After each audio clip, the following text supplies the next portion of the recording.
এটা কি মারা গেছে? মারা গেছে। কালটা কি ওষুধ দিছিস?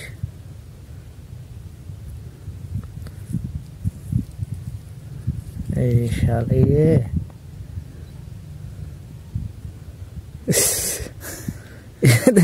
নাই। মানে এলে কি কাটে এটা? এই গাছটা কাটি দিলে। এই আল্লাহ, কত বড় ক্ষতি করে এটা। এটা লেদা পোকা। লেদা পোকা না এটা? শীষ কাটে সেটা নয়? হ্যাঁ তো ওষুধ খেয়ে মারা গেছে রাত্রি।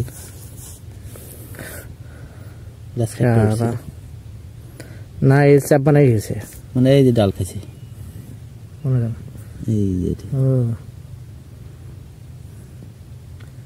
এটা ডাল খাইছে না? মাটি দিয়ে পুঁতি তো দরদ আছে পুঁতি থুকু মরছে ওটা।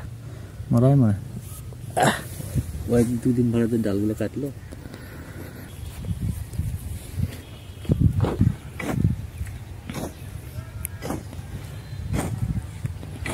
মানে এই লেদা পোকাগুলো খুব ক্ষতি করে না দাদা?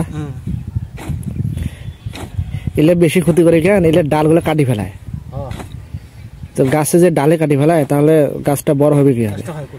ধানের শীষ যদি কাটে তাহলে তো ওটা শেষ অবস্থা। লেদা পোকা খুব ক্ষতিকর।